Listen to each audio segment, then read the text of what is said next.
Hello, hello! My name is Asher, and today I am making an original manga cover in the style of Naruto, featuring my Naruto OC from when I was a little kid.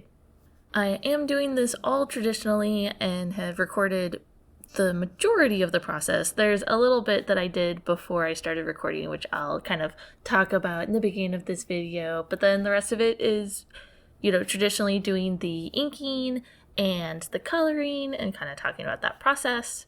So that's what we're gonna do. Let's get into it.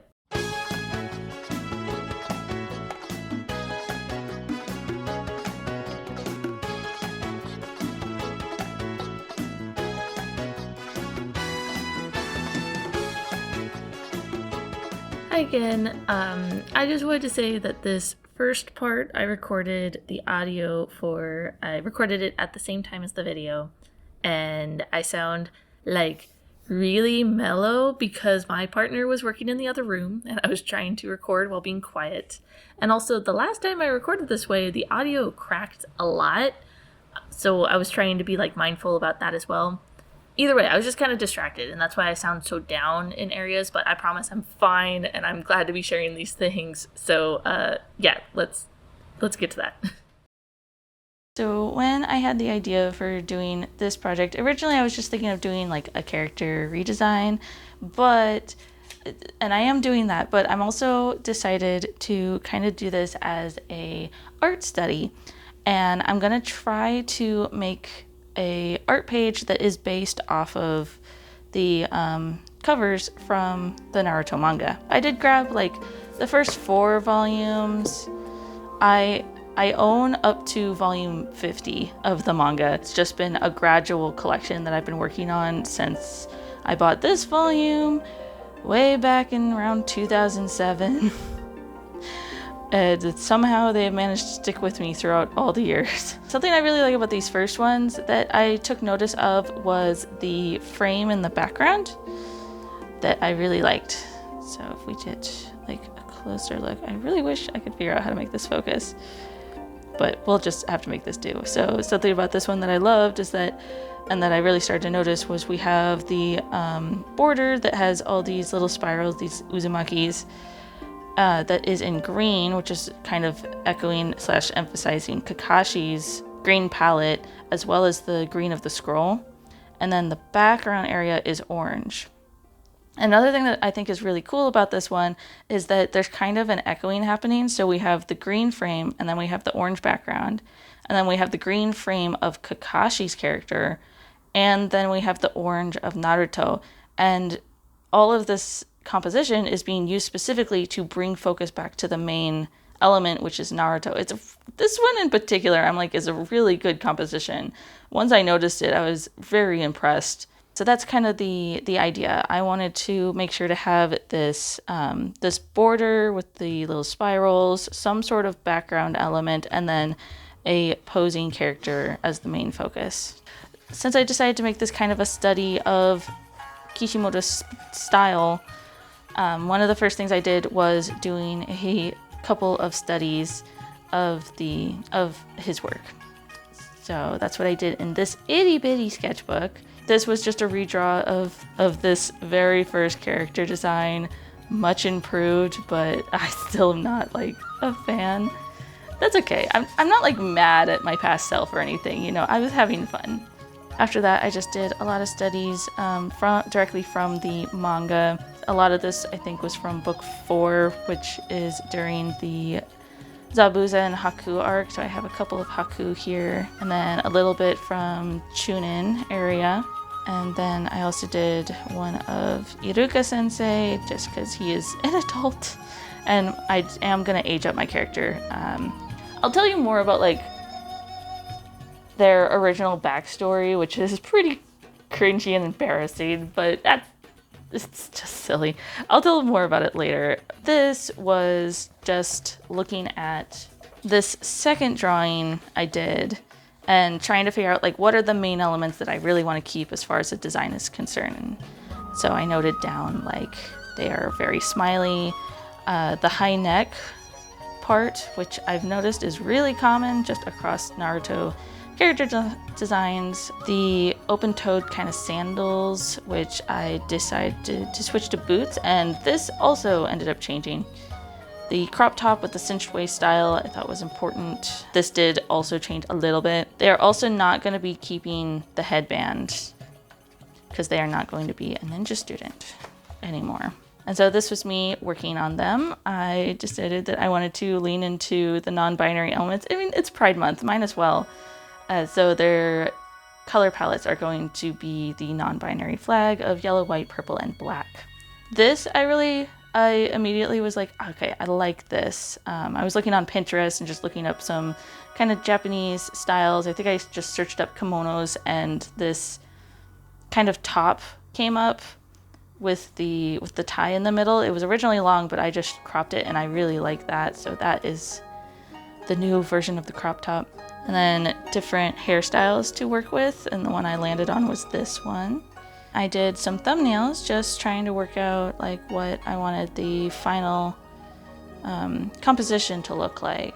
At first I was leaning towards this one, but then when I showed it to my partner, they said they really liked this one, so I decided to do this one instead. And this is what I have so far. I did already get started on the penciling. I just, when it comes to the first stage of like just getting the ideas down, I'm not very quick, and I didn't really want to do it on camera because I just wanted to like let myself kind of have that freedom and not worry. The pencils are not completely done yet. I still need to add in details. I still need to add in the face. The main idea I have, I don't know if you can see the blue, but I have the blue spiral the blue frame with the spirals on it. For the background, I decided to do these spiral clouds, and then I decided to do yellow rose bushes in the backgrounds. Because as I was rethinking their name, for a moment I thought about doing something that had to do with roses. I did not keep with that because I got to learn a thing about how the word bata is a slang term, or can be used as a slang term in Japanese for referring to, how do I say this, gay adult entertainment. Which is not exactly like yes, they're queer, but that's not exactly the direction that I want to go in. So I scrapped that, but I kept the yellow rose idea. I liked that a lot. So yeah, that is where we are at so far. I'm going to finish doing the pencils, and then I am going to ink it. For anybody wondering about materials, I am just using standard mechanical pencil, and for the frame, and that I'm sure you can barely see it on there, but I just used a sky blue pencil and I drew very lightly with this. But yeah, that's what all we're going to do.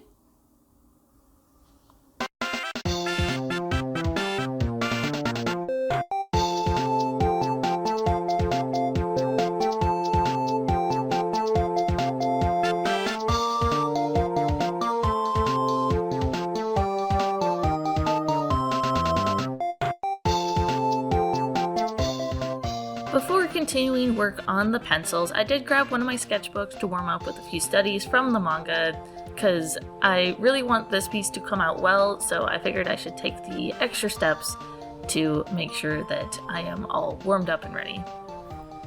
I'm really in love with my Uniwall pens right now, so I just grabbed one of those and did a sketch of the cover and a few images from inside the first volume of Naruto. I was really trying to focus on how Kishimoto draws clothing, since my character's pose has a lot of folds and bends. I also made a note that it looked like he didn't use his signature hatching in his colored work, but later I did notice that there is still hatching on the covers. It's just not as frequent as in the manga pages. Thank goodness for that though, because I really love his hatching. I think it's kind of one of the signatures of his style.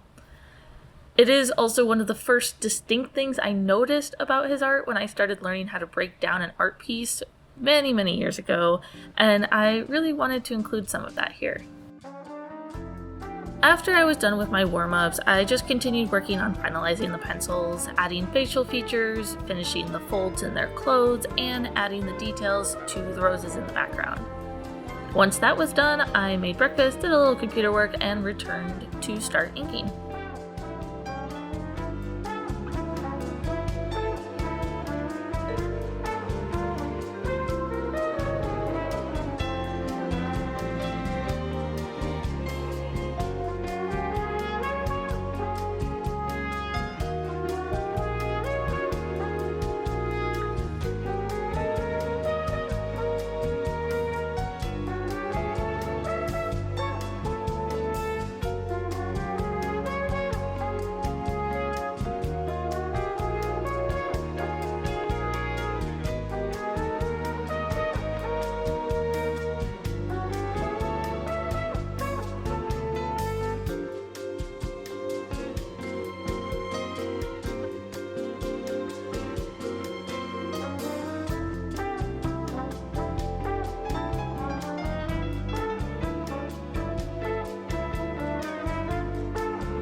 It had been over a month since the last time I inked with a G pen, so I was feeling a little nervous and decided to do a tiny practice run.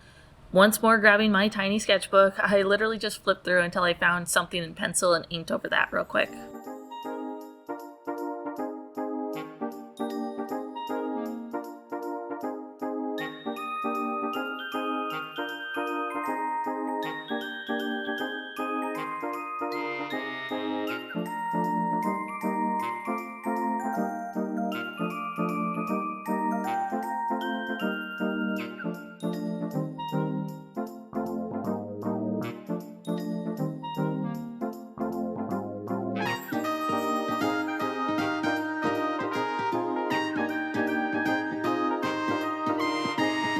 This was a pretty small practice though, and I was still feeling a little rusty as I inked their name at the bottom.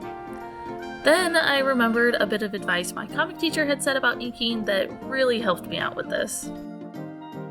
Start in a relatively unimportant area of the drawing, and as you settle into the inking process, move on to other more difficult areas. For example, in this piece, I want the character, specifically their head and face, to be the focal point. It takes top priority. So it would be best to start inking pretty far away from that area. This is why I started on the shoes, something that is not especially important to the overall composition, and then went over to the arm, and after that I just kind of got into a flow of things. I think another reason this advice worked so well is because the permanence of ink can be kind of scary. Once a mark is there, it's there forever unless you go way out of your way to fix it with tools like whiteout or scanning it to edit the lines digitally, but this wasn't an option for this piece. Any whiteout I added would show through the color, so I just had to be extra careful to avoid mistakes, and spoiler warning, I still made mistakes that I had to solve on the spot. Starting with less important areas just helped me get started, you know? It got me to push through these hesitations and nerves around not knowing how this was going to go, and within minutes I was just inking wherever my hand took me. Overall, I only messed up a few times on this stage and was able to figure out some solutions that I think worked well, which was primarily turning those areas into beta or black spaces. Kishimoto seems to only use beta for adding shadows to dark clothing, so I wanted to add beta pretty sparingly. Another issue that can come up with using too much pure black ink is that the black will draw attention if it's in a bright area due to the high contrast. I got to learn this firsthand when I was working on a page for my college thesis and accidentally went overboard with the background. I added a lot of black and shadows, thinking it would frame the characters and give a strong sense of place, but instead it made the background the main focus and drowned the characters, the exact opposite of what I was going for. I asked my teacher for help, and he was the one who explained that the abundance of black ink and the wonky perspective were the root of my issues. I was able to fix this page digitally for the final version of the comic, but it was a good lesson learned about how powerful using pure black areas can be.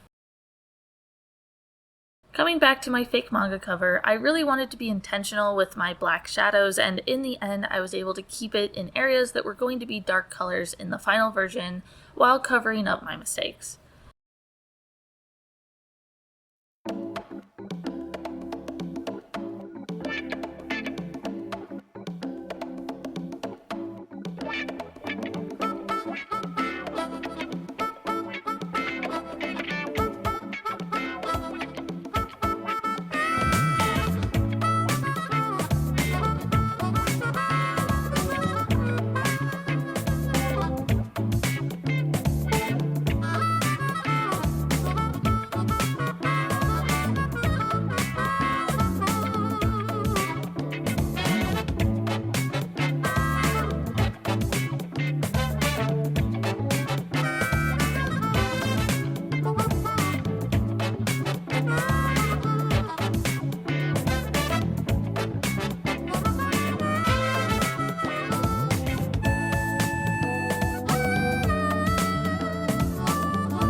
I saved the frame and the background for last, using a ruler and a size 3 micron pen to trace the borders of the frame, and one of the lines did go over by accident.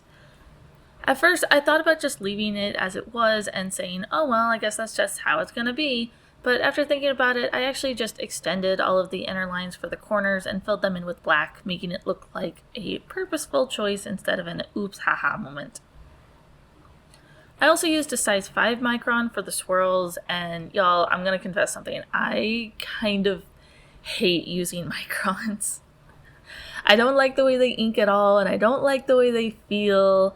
I feel like the ink is always too light, and I'm sure you're wondering why I'm using them if I hate them so much. Mainly, it's because I have quite a few of them, and I hate to be wasteful, so the only way to get rid of them is to use them up, and also because they do produce very consistent line thickness, at least when they aren't drying out, which was what I wanted for these. Normally, I would prefer a thicker line for the frame, but I didn't want the background to draw attention away from the character, and thus stuck with something smaller and more pathetic. After my first go at the frame, I erased the pencil lines, and here's an important tip for erasing. Always move away from your anchor point, aka whatever is holding the paper still and keeping it from moving around. If you move the eraser towards your anchor point too roughly, you can accidentally bend or crumple the paper, and we don't want that. This rule is also more important on thinner paper, which is easier to bend. Anyway, once I erased everything, I went back over the piece, adding a few touch-ups here and there with my waterproof Uniball pen. Sometimes this was adding minor adjustments, sometimes it was filling in a few black areas. For the spaces I wanted to fill in with a brush, I outlined them and marked them with an X to come back to later. After I came back to fill in those areas with my brush, which there was only a couple, I was ready to let it dry and color it.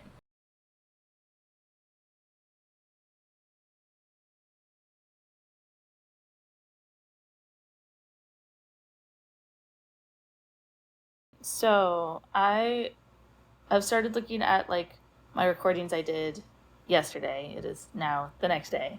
And I realized I kind of forgot to go over my materials and what I was doing and what I was using and whatnot, and just my setup, right? So I figured I'd just show it real quick and kind of explain what I did.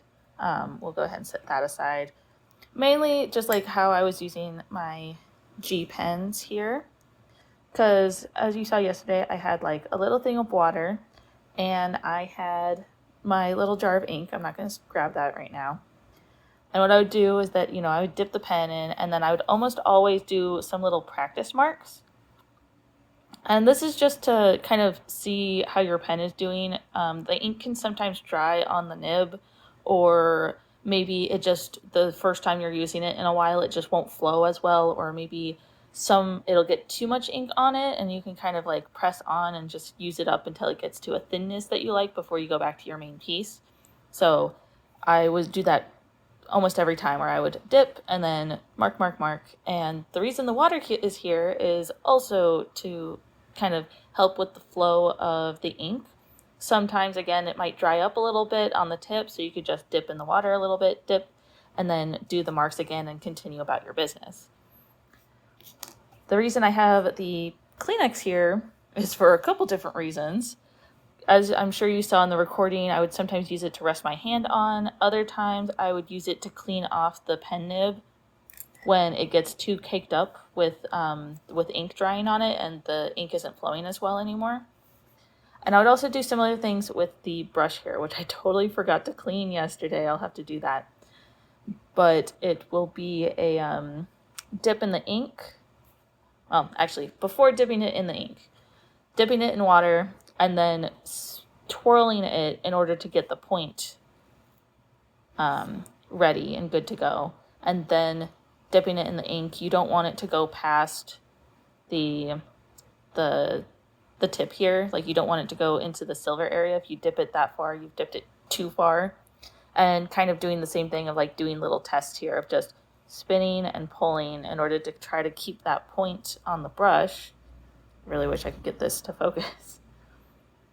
which just helps you have more control as you come back and you fill in these areas.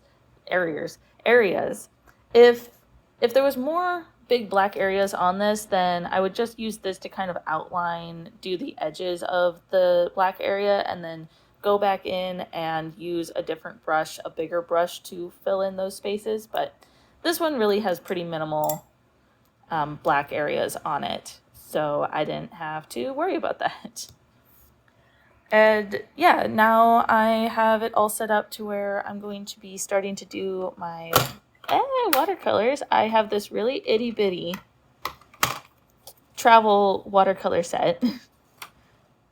And it is the only thing I use right now. It's all I got.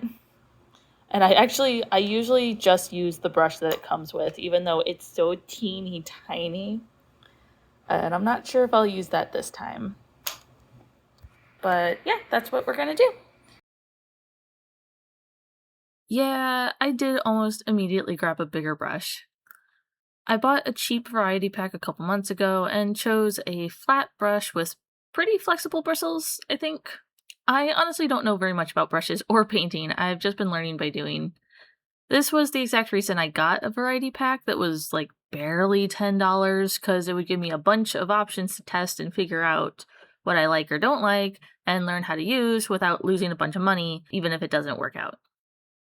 Using lower quality tools like this is also a good way to practice, because by the time you're ready to move up to better quality items, you'll have been building up your personal skills and will really be able to notice and understand the differences. So I highly recommend it, especially if you're just starting to learn something new. This was actually how I learned how to drive when I was a teenager. My parents started me off on more difficult gravel roads, and by the time I leveled up to pavement, it was a breeze in comparison.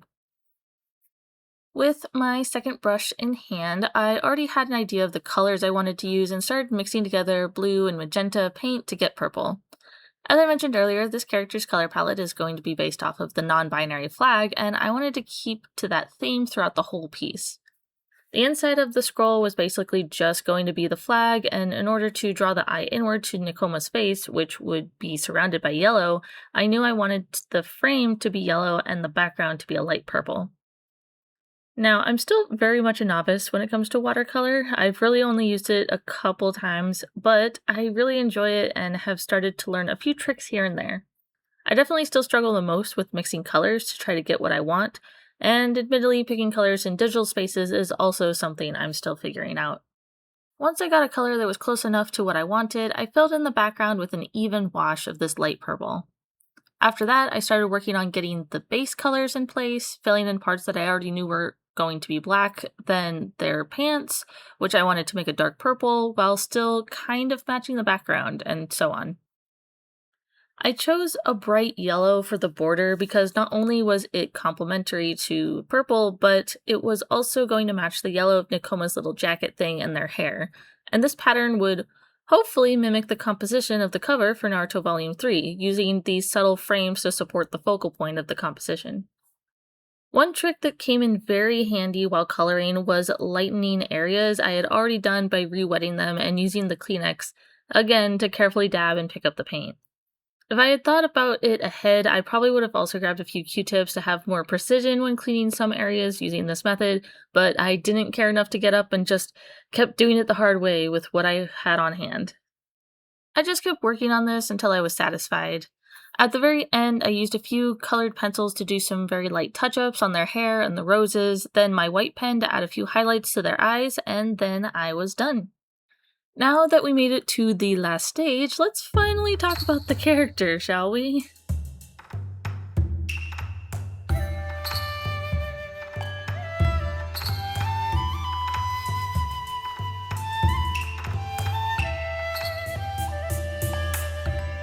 As I mentioned at the beginning of this video, I have had this character for a very long time. I would even consider them to be my very first OC outside of writing, with a name and backstory-ish and everything, and this is the third version of this character. Another thing I should note is how I would use OCs as a kid for pre-existing stories. I had a very active imagination, and I now know this was one of my ADHD symptoms.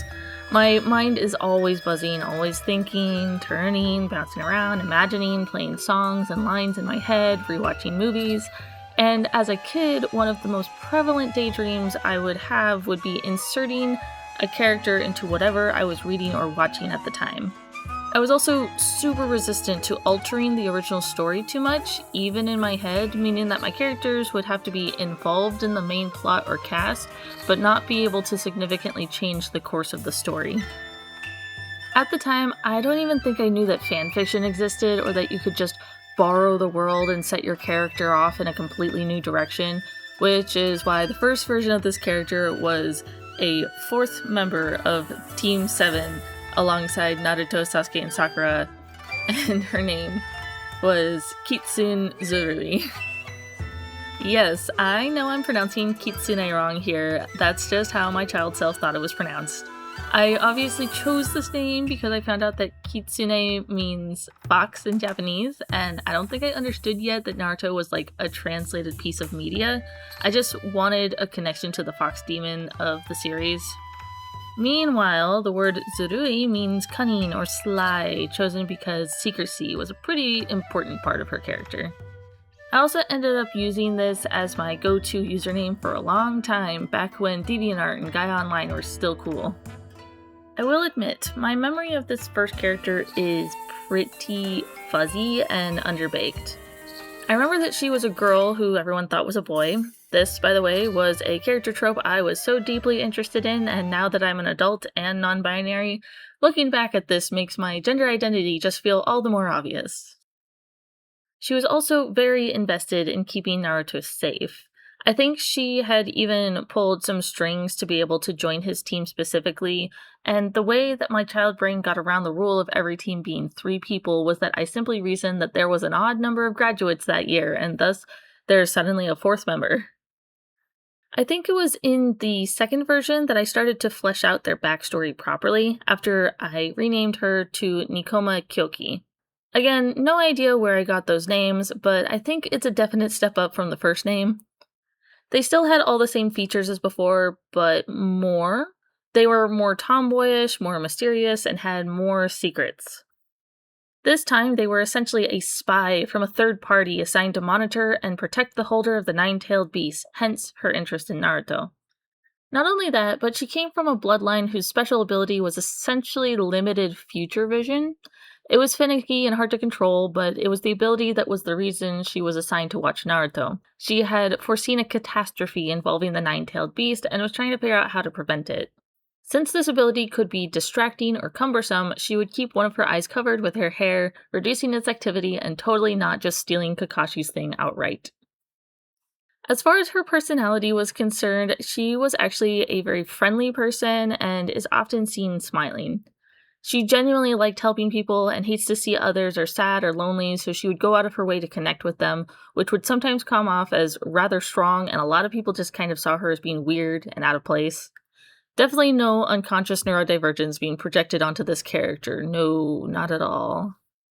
When revisiting the previous versions of this character and considering how I would make them now, I narrowed in on a few key features that felt important to their personhood.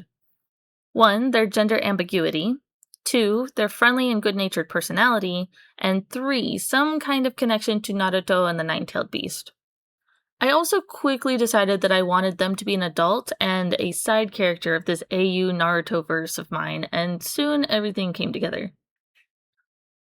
In this version, there is a small secret family whose purpose is to monitor the tailed beasts and their holders. Primarily, their goal is simply to observe, however, they have also been known to intervene in matters on occasions when the beasts have been released and started causing havoc.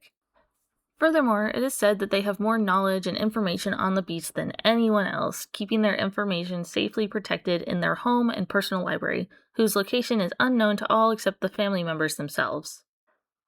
Unfortunately, over the years, the size of the family has dwindled significantly.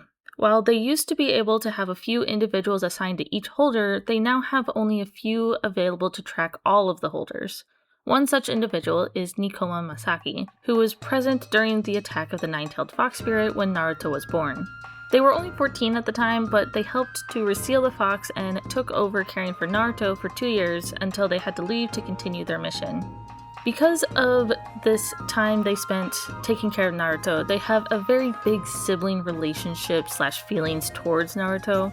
However, when they meet again 10 years later at the beginning of the Chunin exam, Naruto has no idea who they are and is very confused by their affectionate behavior towards him. Since Nekoma's family has spent so many generations studying the tailed beast, they eventually learned and developed ways to not only track the holders through their chakra, but also how to match the beast's chakra when they are nearby and use their unique styles of power for their own. Because of this, Nekoma is both highly observant and adaptable to new situations. Despite holding many secrets, responsibilities, and constantly on the move, Nekoma is quick to make friends and will often go out of their way to help others where they can, even with small chores like assisting an old couple with their groceries or saving a little girl's cat from a tree. They first returned to Konohagakure at the beginning of the Chunin exam in order to monitor both Gaara and Naruto.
And here is the final piece.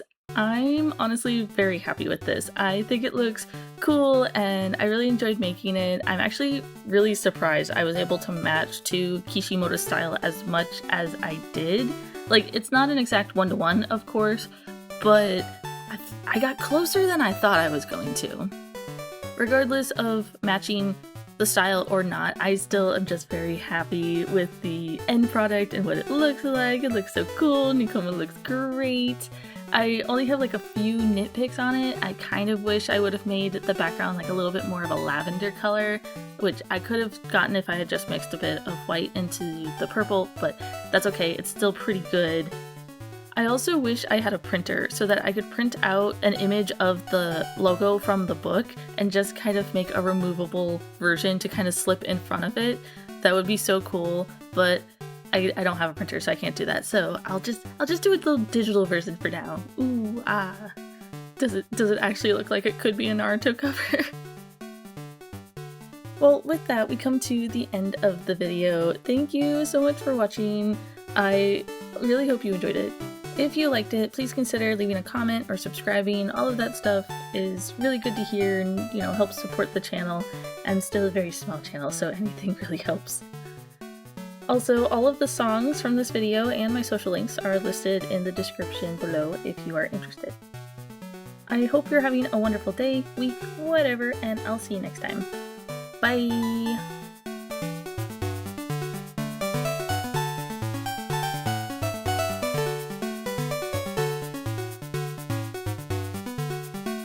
Man, I didn't even get a chance to talk about how when I was trying to design the character, I was having such a hard time with their pants because I was looking at Kakashi in the manga and I was like, is he wearing a onesie? He's not wearing a onesie, but there was a good solid second where I was looking at him and I was looking at Gaara and I was just like, are they wearing onesies? What's happening? Because it's all black and you can't tell the difference. But no, they are not wearing onesies. A lot of them just have long shirts.